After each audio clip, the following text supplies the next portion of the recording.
Hello, good evening, and welcome to the Villa Park podcast. It's me, Rich, and I'm back with the returning Martin to preview Aston Villa's FA Cup fifth round tie against Cardiff on Friday night. And you may have seen the new intro. Thank you very much to Nick, who is the master of the intros. And we've got Marco Asensio on there. Did we have Marcus Rashford on there? I think we might have done. So thank you very much to him for that. Get involved in the chat, everyone. We've already got comments flowing in. Make sure you smash that like button and hit the subscribe button. I know we've got 5,200 on there, but we're nearly at 5,400. We're on the road to 6K. So please do help us get there by liking, subscribing, and yes, get your comments in. We're going to talk all things Cardiff. Talk all things press conference. I think Patty's been in the comments already asking us about our take on Unai's press conference. So we'll get right into that. We get Martin's predicted lineup and we'll get score predictions as well. So stay tuned for that. But Martin, great to see you, mate. How is everything going? Everything's been going good. Obviously started a new job with a different company and loving life at the minute, and obviously still climatized into the cold weather that I wasn't too much accustomed to after having a few weeks in Australia.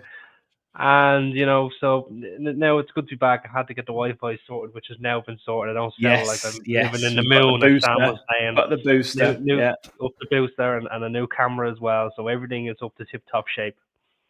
Great stuff, great stuff. Well, good evening to Mr. Green. Good evening to you, Patty. Good evening to you, James, Deontay, Stephen in the chat, Phil, Adam, loads of you in the chat, and Gigs in the chat as well. Great to have you in. Martin Senior is in the chat as well. Great to see you, and Kevin as well, and Michael. Good evening to you all. Thank you for joining us. And as I said, make sure you smash the like button as well. And Bear in the Garden as well. Thank you very much for joining us. Martin, I've been... before we get into Cardiff, I'm going to have a little rant. I'm partial to a rant every now and again. Yeah, this time it won't last for 15 minutes. But I'm still annoyed about Tuesday, mate. I am still annoyed. There's so many things that I'm puzzled by. Like, why not start Rashford and Asensio if you've paid so much money for them and they did so well in the game against Chelsea? They are here for a temporary period for now, and you think that those are the players that are going to get you the wins that you require to finish where we want to finish, as high as we want to finish. Unai Emery also said about we haven't had a lot of time to train because we've been going game to game. So why change the formation to a formation that you haven't played before to then expect the players to acclimatise to that formation and that style against a difficult side in Crystal Palace when you've just said that you haven't been able to train in that style? Why continue? And what that meant was we did what Chelsea did on Saturday. Chelsea played a slightly different style and it worked for 30 minutes. And then once it starts to unravel, you haven't got any foundations to cling to. You haven't got the old tactics that we already had before to cling to. And then what happens is the players panic. The players look around at each other. They haven't got anyone to anything to point to. And then not only that is you're making substitutions like putting Leon Bailey on at right wing back. You then throw in Rashford on. You then throw in Marco Asensio on, who aren't going to get you any sort of foundation in the game. They're coming on to bring a spark of life to the game. And it was just complete chaos. And then, to top it all off, the goal that you score comes from a long direct ball over the top to a flick on from your striker into your attacking player in Morgan Rogers. We score from it, but rather than continue to do that and you've got a willing runner who likes to run in the channels, you then bring in on a player with pace in Marcus Rashford. Rather than do that, you continue to play it across the back, putting yourself under pressure against an attack that is fast, that is direct, that has already got the tails up, with players like John McGinn, like Jacob Ramsey, who aren't very good when they're put under pressure with their touch. There's so much there that's wrong. I just can't get my head around why you would do that. Surely you would think, right, players are playing a lot of games, they're tired, so why don't we just go to the back to the basics? Let's go to what they know and let's play percentages. That to me just sounds logical. Yeah, I think in that game, anything that could have went wrong did. It was as simple as that. I mean, I was sitting there watching it, and my biggest thing in any football game, regardless if it's Villa or I support Shamrock Rovers too, if it's them or any team that I'm even watching, the first thing I'm looking at is who's going to grab the game by the scruff of necks to get the lads up and lift the standard. We don't have that at this minute. And don't get me wrong, I love John McGinn. He's a great captain, but when the game is in the scruff of the neck, he's not the man I want to look at anymore. It's just that simple. Like, he might be supportive, he might lift lads up in training and everything else, but when it comes to a match, and I keep seeing it, no one is saying to somebody, lift this up, let's just stick it tight for 10, 15 minutes, see this storm out, and we see where the game goes from then. Only Tyrone Mings is there to do that. Can do it. That's what I mean. Ezri Konsa just blames everyone else but himself. That's what Ezri Konsa does. But the thing is, Rich, that's what I think they're all doing when Tyrone Mings is on the pitch. And I've noticed it in games where Mings plays. When he played against Brentford, not one player was finger pointing or whatever. And when something happened, I seen Tyrone Mings straight away saying, "Hey, it wasn't his fault. It was your fault. Yeah. Next time, don't make that mistake." And that's what we need in the team. Like, Tyrone Mings, I know he probably has a mixed fan base with Villa and other clubs, but he might not be the most gifted player in our team, but he has the best leadership. He's the one who's saying, lift this up, lift this up, lift this up. And in that game against Palace, no one did that. It was just, I don't know, it was just anything that could have went wrong did. And in a system we were playing for weeks, but we beat Spurs, we drew at Liverpool, we beat Chelsea. Probably should have beaten Ipswich, but the goalkeeper had a blinder for Ipswich. So them days happen, and that's just the way it is. But against Palace, no disrespect to Palace, they are on a good bit of form, but if we played that system, if we just played our game, and you ride the storms when they happen, you beat Palace, and they've been losing the teams at home for the likes of, Everton, who's beaten them. They've lost to, Brentford as well away from at home, because Brentford haven't been great away from home. So they don't really have a good home form, but they're great when they travel. Where for Villa this year, we haven't been great when we've been travelling.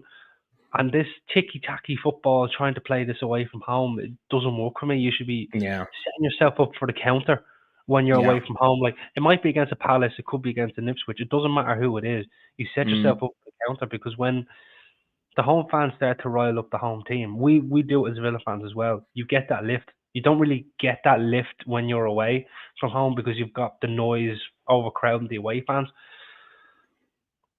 But I didn't like it, and the finger I'm going to point at here, unfortunately, it's my first time doing it. I'm going to point the finger at Emery for this game, because why go from a system that was working for weeks? And like you said, they haven't had much time to train, because we have 5 games in 14 days. I understand that you have to do rest periods here, rest period there, straight to a game, little session, what you're going to do, and then you change it in a game where you should have won, and we probably could have been 5th. We sit 5th. And we'd be like, 4th is back on. Yeah, teams might have games in hand, but they have to win them. To now, we're 10th, and teams have games in hand on us. Yeah, I agree, mate. Yeah. There's just a few comments. Deontay, I love a good Rich rant. Kevin said, keep the faith, Rich. I know it's hard. Danny, Rich, never seen you like Tuesday, but rightly deserved. Adam says, crazy to switch it up and try to match Palace's system of all the teams out there. Exactly. Despite our injuries, there's absolutely no excuses. Tomorrow, 100%, we'll talk about that in a minute. Gig says, need width and pace. Rashford and Marlon have to play tomorrow. We'll talk about Marlon in a minute. Need width to stretch the game, says Bear in the Garden. Absolutely. And Stephen says that's what this season has been, inconsistent. 100%. Ship 4 and could have been more. No threat going forward after we score. Still fuming with that game. Exactly. Marine Boy. Bailey at right wing was the last defender at one point. Absolutely ridiculous. And that just shows you the chaos that was ensued on the game. Martin Senior says, Rich's reality check, make it a regular segment. I was actually considering doing it, like my reflections, but I thought, you know what, I'm going to give myself a bit of time after that game because it was too much. But yeah, you know, just I think finally, just to wrap it up, the other thing is it's so difficult, and I've said this so many times, and I think we've probably talked about this so many times. When you go into a game to try and contain a team, and whether you're matching them or whether you are playing defensive, you have to get it right. You have to be, in terms of your defensive shape, your defensive ability, your tackling, your structure has to be perfect. Because as soon as you concede the goal, it is so difficult then to go into attack mode, because the other team have the advantage because they're winning. The other team have the momentum because they're winning. And you can't, it's so difficult then to think, well, how can we switch mentalities to now go and attack? It's really difficult. It's far easier to go attacking, get the first goal, and then retreat, okay, and protect because you've got something to protect. Or it's because you're already attacking. If you do concede the first goal, then you know you're a threat. You know you're causing problems to the other team, so you've got an opportunity. You've still got a good chance of getting the goal. It's just baffling. And then when I talked about, because I know I did a clip and Callum, who does my clips for me, I talked about the kind of small time mentality, and this kind of rings through the club. I think, you know, fans are like it because we kind of like forgive these performances. We kind of sort of say, oh well, you know, we're Villa and we look at where we are and look at what we're doing, and I still get people arguing about, you know, trying to justify that we were in the Championship 6 years ago and it's stuff like that. Like, forget that. We're a different team. We've got to have higher expectations. And what happens is then the players are more to blame than we are, because they churn out these shite performances against the likes of Ipswich twice, West Ham, Bournemouth, Crystal Palace twice, 3 times this season actually, because the Carabao Cup as well. So it's the players that do that, because then they tease us with great performances against the likes of Man City, against Arsenal, against Liverpool, against Chelsea. And you think, well, you can do it in them games, but you can't do it. You can't turn up in these games. And that's what feeds this mentality of like, oh, we're the underdog. Oh, you know, we can get ourselves up for these big games. We can show them we're Villa. But you have to impose your game. You have to impose your style. You have to show what a good player you are against the likes of Crystal Palace, against the likes of Ipswich, and take no prisoners and win the game, earn the right to play, and then say, right, see you later, boys. We've got 3 points. That's how you show you're a winning side. That's how you show you've got a big time mentality. Not turning up every couple of weeks when you're playing against the big boys. Yeah, I 100% agree. What I'm going to say is, and this is probably going to come out a little bit wrong, but there is a sort of sense of maybe a little entitlement.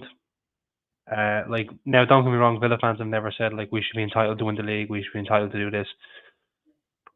But I will say is that as a mentality now of Aston Villa, we should be feeling that we should be challenging for the European places.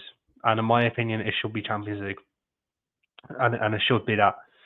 Because you look at the squad, you look at player for player, and then you look at other squads in the Premier League, except for Liverpool, Arsenal, Man City. I genuinely believe we've got one of the best squads in the Premier League. And this mentality of going into games against the top 3 teams, or a Chelsea, any club you want, and you go and beat them, you're like, what a team, great performance, unbelievable to turn up. But then when you come against the lower teams, and this, it's probably not from the fans, probably from the players, but this entitlement to get 3 points. And when you go in with that attitude and this entitlement of saying that we're going to win this game, we're going to walk through them, that does not happen in the Premier League. And that's just a fact. It doesn't matter who you are. You could be Man City, Liverpool, whoever. If you go into any game with entitlement of going to win and with a small-minded mentality, you're getting turned over. It happened against Palace. Ipswich nearly turned us over. It happened against Bournemouth. It happened against Newcastle. Teams turn us over and over and over because we've gone in with this mentality of, yeah, we should win this game, be grand, and then we'll sod off and have our 3 points on for the next game. That should not happen. Yeah, like games against Liverpool, I've seen it. Games against Liverpool, Man City, and Arsenal, where we've turned up because we've gone to say, right, these are the big boys. We should now present ourselves. Let's impose our game on them. Don't get me wrong. I don't mind if you're coming against a smaller opposition and you should probably think to yourself, right, it's a good game. Let's still impose our game. I agree. Play with the 100%. Yeah. You earn the right to play. But none of this, going into a game and you're saying, be grand, no problem. Well, and the one thing that annoys me, and this is the number one thing that has annoyed me. Isn't it? It's the casualness. Yeah, but this is the number one thing that has annoyed me when we come into these games with a small-minded mentality. They all walk. They walk. I've not seen one player who is pressing or lifting it up and says, lads, this last 15 minutes isn't good enough. Go back to the basics. Someone just grabbing the game by the scruff of the neck. You look at all the great captains in the Premier League have always gone and said, lads, this 15 minutes is not good enough. Let's lift it up. I don't mind if standards drop for a few minutes because another team might get a momentum. That happens in game, and that's going to happen in every single game. Yeah. But to say that you're just going to turn up and get a win, and you're going to get turned over. It doesn't matter who you are. I agree, mate. I agree. I 100% agree.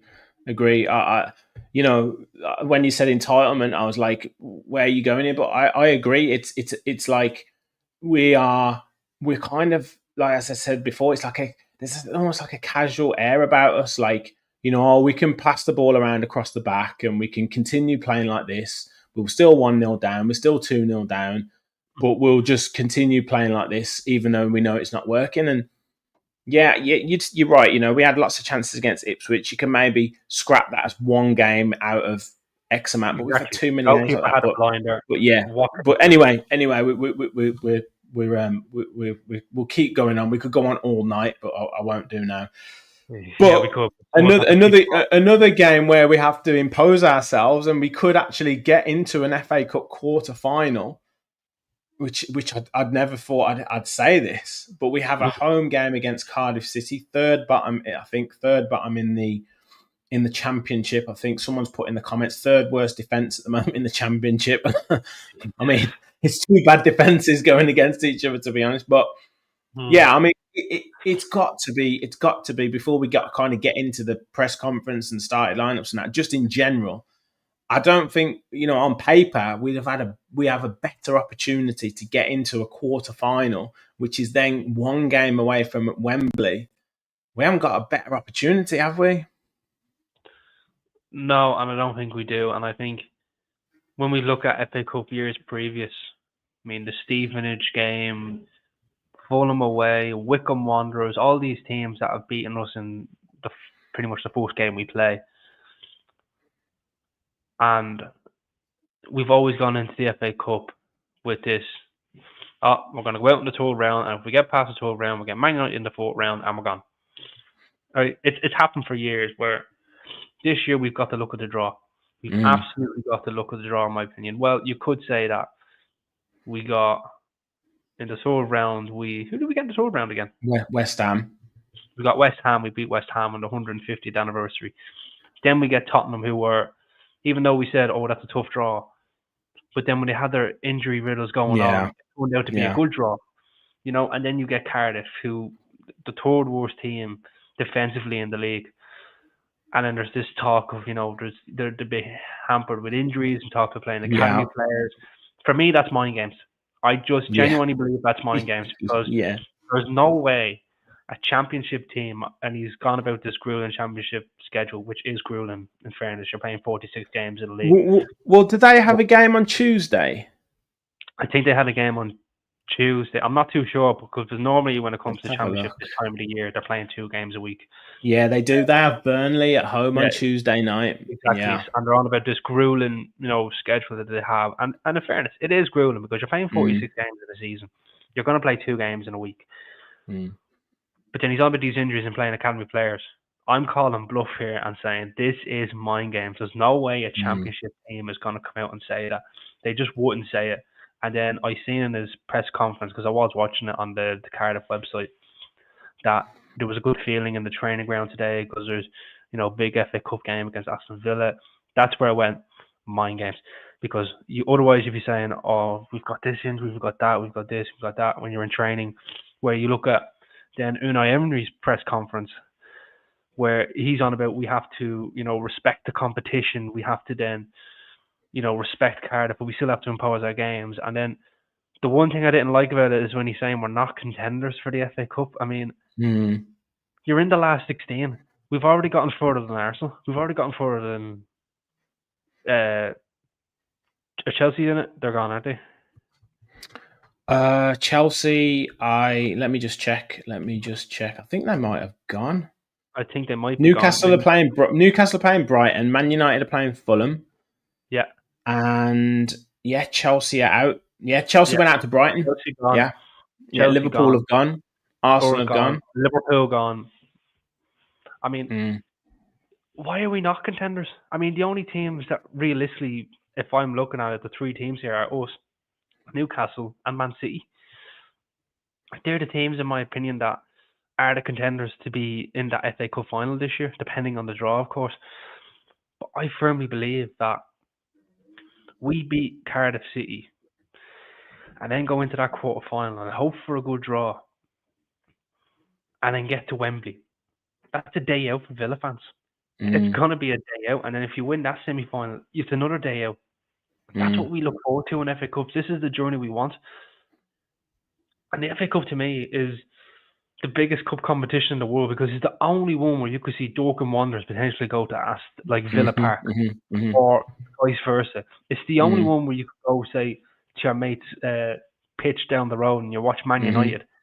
It's the only one that all these other cups are like domestic and they keep them in leagues and none of the semi-pro teams go into them. This is the only one. And I love it so much. And then you love giant killings. You love someone trying to, make an upset. And that's what Plymouth are doing. And I love seeing that. And that's my FA Cup thing is that I love seeing giant killings. I love seeing big teams go out early. I love seeing the small teams probably progress further. I mean, we've seen it with Lincoln City for years when they got to the FA Cup quarter-final. And they were in the non-league.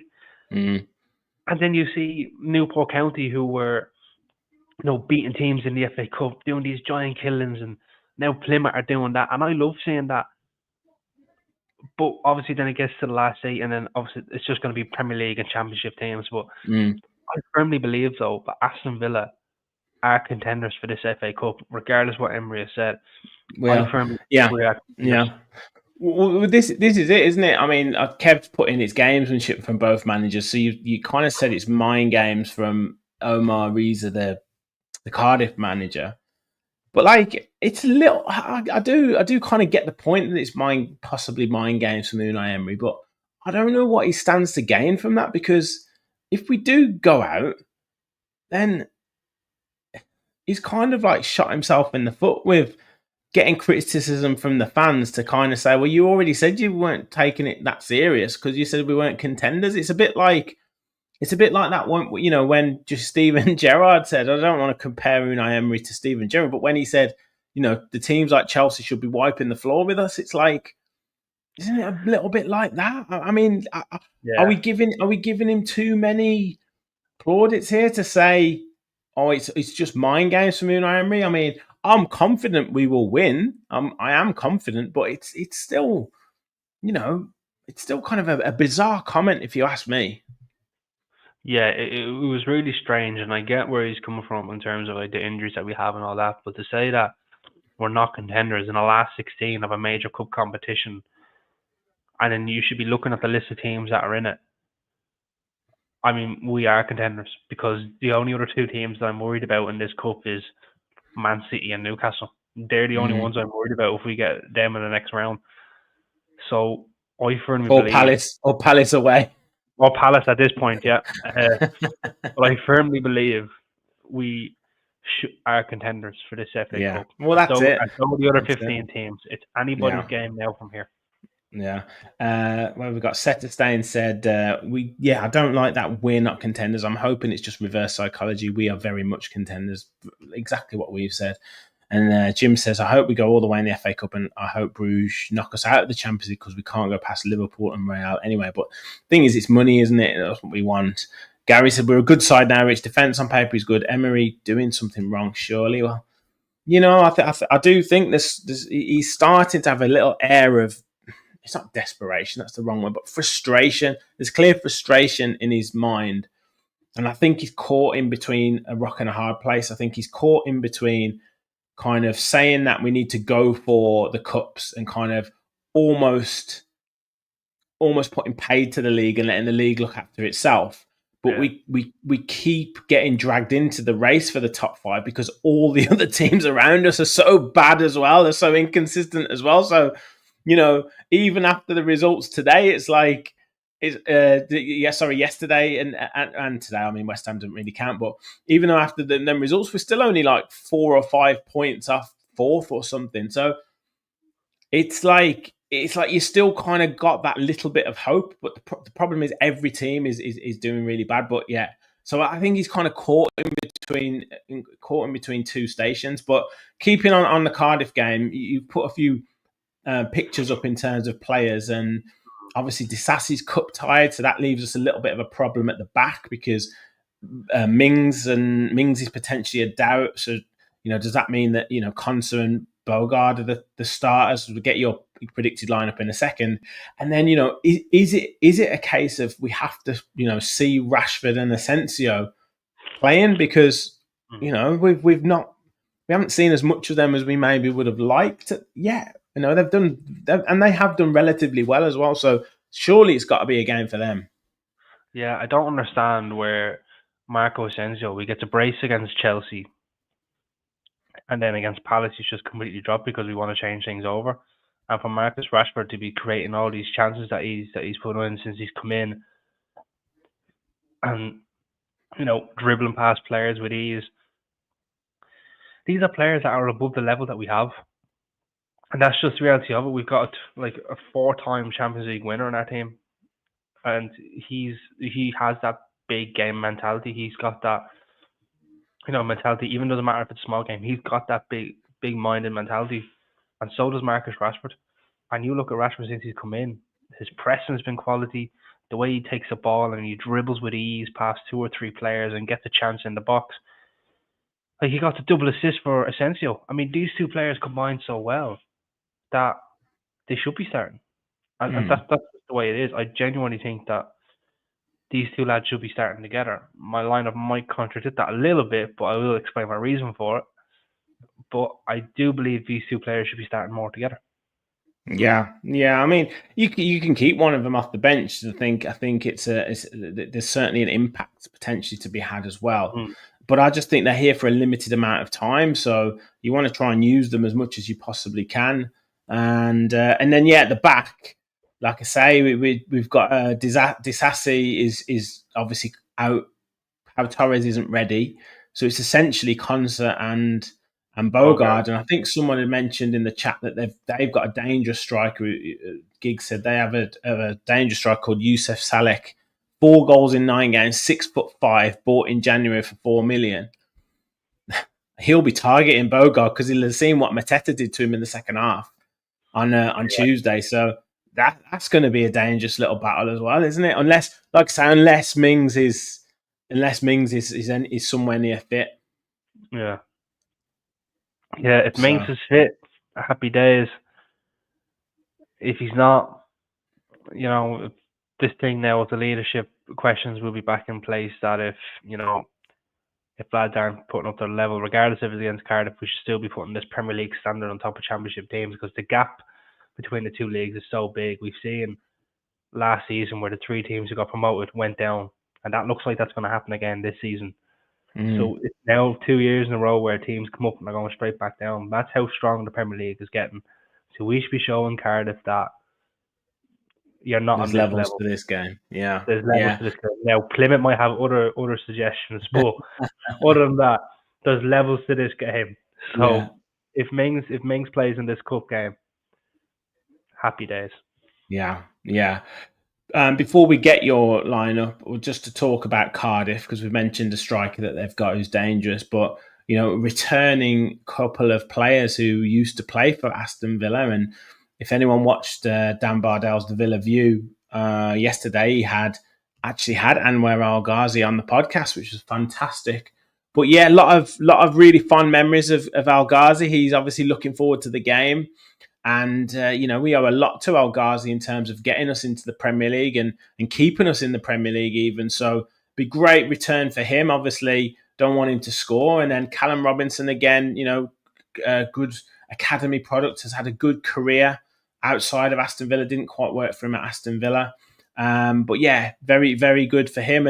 And then, Callum Chambers, wonderful goal he scored against Leeds. And, even came in last season and did a couple of cameo appearances to help us on the road to Champions League glory in terms of qualifying for the Champions League. So, yeah, I think 3 players who've played for Aston Villa who come and will get a good reception.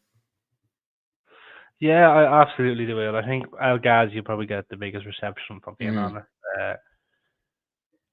I loved El Ghazi. He just really put in the work, and some of the goals he scored as well were just incredible. The one against Crystal Palace, and I'm bringing them up again, but the one against Palace where he just took it nearly on the edge of the box and pinged it in the top corner was unbelievable.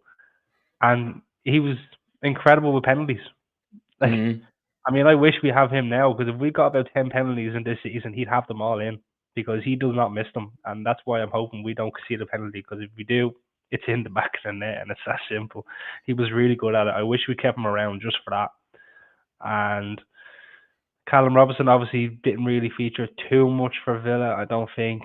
Probably did in the Championship, I say, but after that he was pretty much gone. And Callum Chambers, in a way, Callum Chambers could be probably described as a little bit of a cult hero, someone who's got a bit unsung sometimes. Yeah. With the Travella pass for Coutinho for the goal against Southampton was something out of this world. I was like, is that prime Dani Alves, or is that Callum Chambers?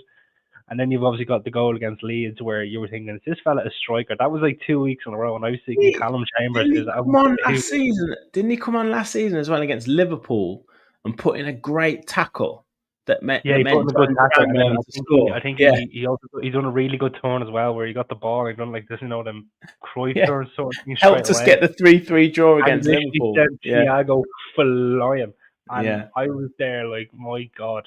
And it was one of them things where these players get like these cameos and they're class. They're like, you really miss them and you just want them back just for that alone. I agree. You have to kind of move on when club kind of gets up in a higher level. So it is what it is, but I'm looking forward to seeing El Ghazi back on the Villa pitch. So, and I hope he gets a good reception from the fans. I'm sure we will. Another player who we will certainly give a tribute to is Peter Whittingham. Looks like we're going to do a tribute on 7 minutes for his shirt number. And another fitting tribute for, wonderful servant to both clubs. So, hopefully that's observed as well amazingly. And we get a minute's applause for him, which would be fantastic. So 100% on that. Just in terms of people's comments about how we start, how we should play. Gary says, play Mings in the cup games only. Kevin says, I think we'll play Bailey wide and Marlon up top with Rashford on the left. T-Banger says, Unai isn't starting our best informed players. That's the problem. This means he isn't trying to win in the first half, but it's a dangerous tactic. We can't keep coming from behind. We get found out, especially when we're conceding off our first shot on target as well. Patty said, absolutely, Rashford and Asensio at the start. So going all out attack. And I can't say I disagree. I think we should be doing that. Gary says, McGinn, Rodgers and Tielemans needing resting against Palace all look leggy, but no options, unfortunately. Well, I do think he's got an option to rest Rodgers, to be honest, but for some reason he's just not. And Gary said all 3 will probably score if Robin Olsen's in goal. I mean, is there a call for playing the young lad, Oliver Zik in goal? I mean, the stats on Robin Olsen are just horrendous.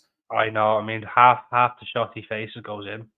Like, he doesn't even dive. That's the problem. Doesn't dive. Rich, he lags. It's like he's on the PS5, and you know the way when you've got like a bad Wi-Fi connection, which I had for a while. And I didn't want to say, mate. I didn't want to say. No, I'm not afraid to say it myself. Like, you know the way when you see that shot and it's like it goes in the back of the net, and then all of a sudden. Yeah, it's like this is way before your time, but it's like Peter Shilton in the 1990 Italia World Cup in the penalty shootout against West Germany.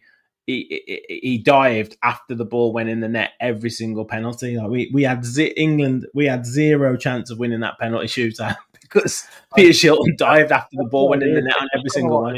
I don't know why Emery keeps. I mean, this summer I really want to see a different backup keeper. I thought Joe Gauci was going to do that. I thought he was all right. Yeah. Whenever come on. Yeah, we should have sent Olsen to Barnsley and kept Gauci. Yeah. We should have sent Olsen to Dorking Wanderers. Never mind Barnsley. Yeah.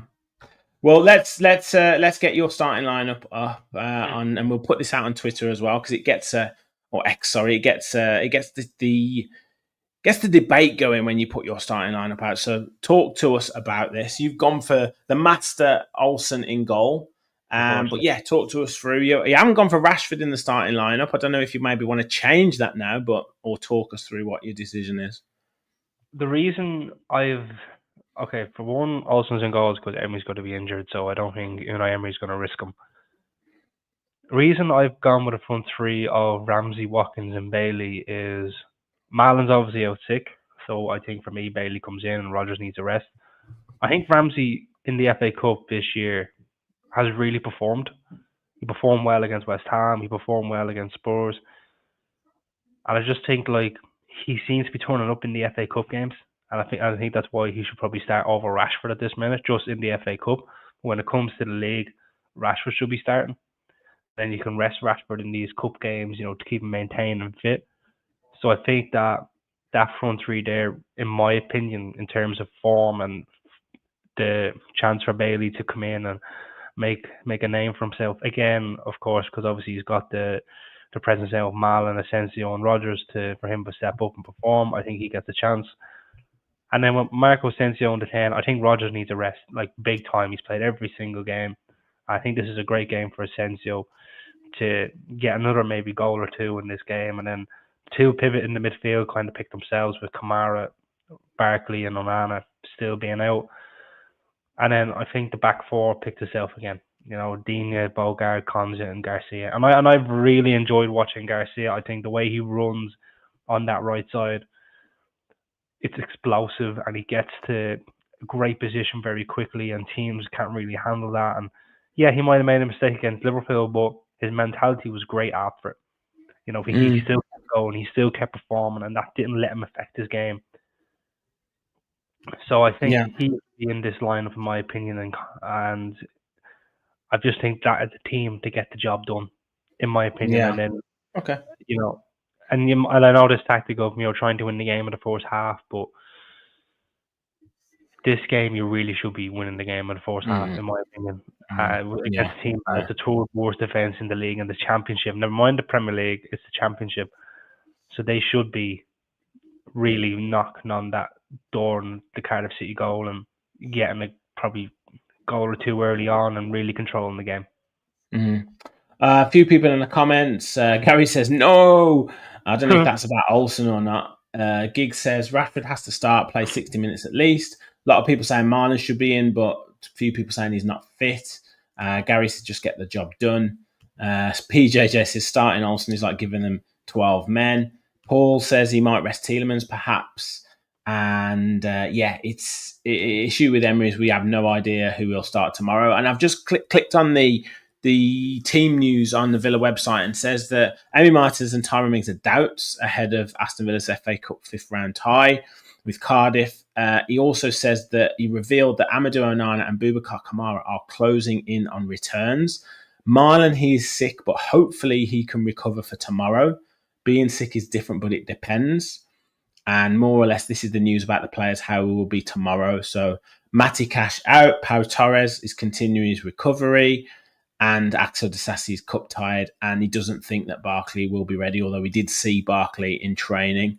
So it does look like it would be a midfield of McGinn and Tielemans again, which is again I feel like McGinn does need a bit of a rest, but we'll wait and see. I would probably, if I just bring your team up again, I would play Rashford instead of Ramsey. I have to say I think Bailey, obviously, if Marlon's not fit, and Marlon is a debate of whether he'd play up front instead of Ollie Watkins and keep Watkins on the bench, maybe play Rashford, Bailey, and Marlon up front.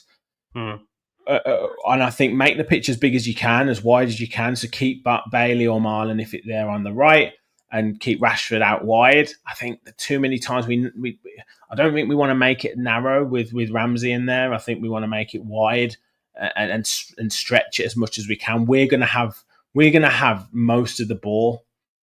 So we don't want to make it compact, because that's what Cardiff will want, because they'll have bodies in there. We want to make the game wide, and we want players to be able to run at people. So it'll probably be one of those frustrating ones where if Rashford and Bailey do play, they probably are going to get tackled quite a bit, by trying to take the man on. But we're going to need them to do that, because that's what's going to create the uncertainty with them in defence. Because if we're narrow, we know what happens. We don't move the ball fast enough. We get it cut out, and then one or two passes, like a long ball over the top to this big 6'5" striker, a flick on, and someone will be in on goal on us. And we know what we're like with conceding goals from the first shot on target. That's what will happen. So I think we need to make the pitch as big as we possibly can, make it as wide as we can, and try and move the ball quickly out wide, and then aim to get the ball in the box and kind of pick up the second ball and keep the pressure on. If we try and play through them, that'll be kind of meat and drink to them. That'll be put in their hands. That's what they'll want. So yeah, that's just my opinion. But I don't disagree. I mean, the defense probably picks itself, particularly with you could maybe make a case for Maatsen instead of Luca Dean for pace down the left hand side. But I think the rest kind of picks itself. But I would potentially be tempted to play the young lad in goal. I just don't. Robin Olsen gives no confidence to the defence. He doesn't dive, and every time he comes on, he concedes 3 goals. I mean, he is just awful goalkeeper. Awful goalkeeper. Yeah, it kind of just feels like we've probably been trying to get rid of him all the time he's been there, but we just seem to can't do it. So I think he's out of contract in the summer. If he is, good luck. I'll pay for him with his flights myself back to Sweden if he wants. Just not good enough for Villa standards, in my opinion. I can see reasons for Rashford wants to start, maybe a case for Maatsen, but I just think on form in the FA Cup, I think Ramsey deserves. No, it's a fair point, mate. It's absolutely fair point. Look, but that's the whole point of this podcast. You don't really necessarily agree, but there is another thing on Friday, Rich, and that's the automatic offside. Someone James put that in the chat. I didn't know if that was the case. I knew VAR was getting used, but I didn't realise about the semi-auto offside. VAR still be used, but it'll just be, but not the offside. It'll be the semi-automatic. Oh, that's good. Offside. Why didn't they bloody use that on Tuesday night? Why didn't they use it all season? Never mind on just Tuesday night. I mean, some of the offside calls, and this is one thing that annoys me about VAR and these lines that you see, they're not straight. Like, what is the angles they're looking at? They're looking at them like this way, and it's like, of course he's going to look offside. Look at a different angle. And it's, you've got all these cameras and everything are all in place. And it's just, like, why can't you find something? And then they're taking so long to make decisions. It's baffling. And this is the number one thing I have with VAR and the FA referees and all this. VAR is meant to be used for clear and obvious errors. In what world was Ollie Watkins offside clear and obvious? Yeah, you look at the screen and you probably see. No, I get that, mate. I get that. But the point, the point is the point that they say is no. But the point, but the point that they say is that offside is clear and obvious. If you're offside, you're offside. So it's not like the penalty. It's not like the penalty where it's subjective decision. It's are you onside or are you offside, and that's the point. No, and I get that, Rich, and I 100% get that. But no linesman in any world or any league with that Ollie Watkins offside is going to pull the flag up. Yeah. Well, I think next year it's going to change, isn't it? Or a couple of years time. They said it's like a body. Yeah. It's much more. It was stupid. It was stupid. But like, we could keep going on about it all night. We can keep going on about it all night. We've seen Harold Webb come out and say some of the VAR decisions are correct. Of course they're not correct because it's human error. That's what's happening with VAR, and like these obvious and clear errors that they're supposed to be saying, and these offside where it looks level, like literally looks level, but he's like a toenail or a little tiny bit underneath. You shouldn't be looking for that. I get you. I agree. I agree. But look, the managers, however many years ago we've had VAR, the 2 or 3 years before they got VAR were calling for this. So a decision like that, I remember clearly people like Sam Allardyce and people like David Moyes saying these decisions cost managers their jobs. We have to bring in technology to help the referees. We have to do this. We have to do this. We have to bring in VAR. They asked for it. So they can't complain about it. Yes, we can talk about the incompetence of the referees and all that involved in it, but they asked for the technology, so we have it. The problem is it causes too many arguments. It was meant to reduce arguments, but it's actually made them more. So that's it. It's pointless. It's pointless talking about it because we were crap in the game. We were terrible, and we would have lost anyway. So it is pointless. We would have lost anyway, but it could have been a completely different game if we went 1-1 at half time. Yeah, but like I say, they managers can't cry about it now because they asked for it. They said that it would cost managers jobs, it would cost teams millions, and we needed to bring help in. So you can't win. So yeah, right. Anyway, so in terms of, like I say, I agree with your team, and maybe there's a case for the young lad in goal. Maybe there's a case for Maatsen, and maybe there's a case for. I think there's a case for Rashford to start, certainly. But other than that, I think you're pretty much spot on, mate, in terms of your lineup. So just to finish up, guys, make sure you smash a like button on the stream, please, and do hit that subscribe button if you are new to the channel. We're on the road to 6,000 subscribers. We want to hit 10K. That's our next big goal. So please do help us get there. We're going to get score predictions in a second, so please do get your score predictions in the chat. Are we going to make the quarterfinals of the FA Cup? I mean, it would be massive for us, and it would be an amazing achievement to get there after so many years not getting far in the FA Cup. So that'd be great, and then a great draw takes us one more win from Wembley. So it's all that glory to talk about. So let's get your scores in the chat. I've got Des saying 2-1 Villa. I've got Paul saying Villa 3-1. I've got Adam saying 4-1. We should be walking this. Build confidence for Tuesday. Seta Stain saying 2-0. PJJ saying 5-1 or I'm off. Kuram saying 3-1 Villa. Patty saying Villa 2-1. Stephen saying 4-1 Villa. Rashford, Brace, Marlon and Watkins. Deontay saying 3-1 Villa in 90 minutes. James saying clean sheet. Please. He's praying for it. You want to go to the torch and light a candle for that one? Rashford hat-trick, says Giggs. 3-1 Villa. Michael saying we get an away tie in the next round. But he's saying 6-0 Villa. And Adam says big questions asked if we don't win this. Absolutely. Gary says Olsen in goal. He just can't see it. You mean you just can't see Olsen in goal, or you can't see a clean sheet? Or even a win. What's Olsen like a penalty? Silly question. Well, mate, if his diving's anything to go by, he'll be diving straight after they've gone in. Are you Mr. Green? Because he, I don't know who thinks you're a legend, mate, but Is this your burner account? I promise it's not me, but I appreciate the love, Mr. Green. I really do. I promise it's not me. I'm going to keep my hands free, and this is going to type for Mr. Green saying I'm a legend again. Watch.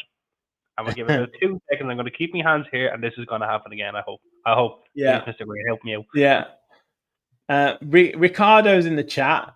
I don't understand why fans don't let Emery do his job. Well, I think we are letting him do his job, but we are allowed an opinion, mate. So this is why we love football, because we all like to have opinions.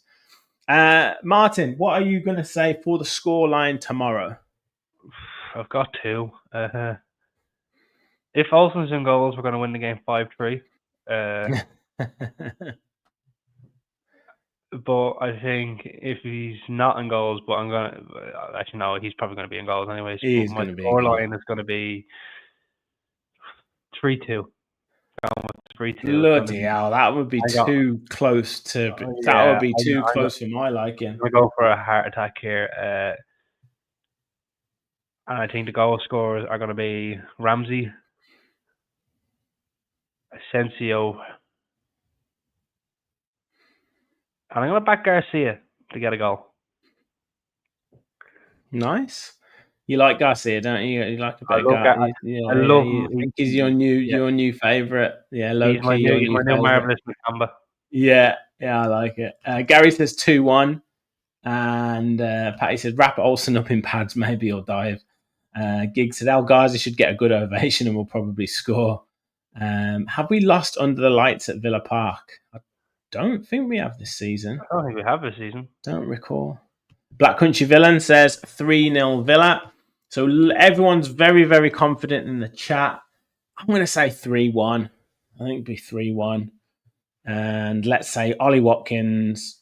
Let's say Marcus Rashford for his first Villa goal. And let's go Yuri Tillemans for a goal. 3-1 win. Fairly standard. And into the hat for the next round. And we can enjoy a weekend of stress-free life. The game on the Friday night, it's either make or breaks your weekend, doesn't it? So that's what we're hoping for. Yes. And we're definitely in need of a confidence boost ahead of the Bruges game on Tuesday night, which will be absolutely massive, and then going into Brentford in the Premier League the following week. So yes, we need these wins. We need to build that confidence. We need to try and find some consistency from somewhere, and hopefully again it starts on Friday against Cardiff. Martin, fantastic to have you back on the pod. Internet all intact, new camera and everything. You're looking very, very fine there. So thank you very much for joining. Thank you everyone for watching, and make sure you smash that like button and hit the subscribe button on your way out if you haven't already. And yes, we will be back with a match reaction for the game against Cardiff. I don't think I'll be doing it instantly because I'm out tomorrow, so maybe Saturday morning, so do look out for that one. And then we've got Bruges preview Sunday or Monday, also interspersed with a fans forum, also talking tactics somewhere in there as well. So plenty of shows on the way, so make sure you stay with the channel. Great to have you back, Martin. Thank you everyone for watching, and as always, remember, we'll follow the Villa.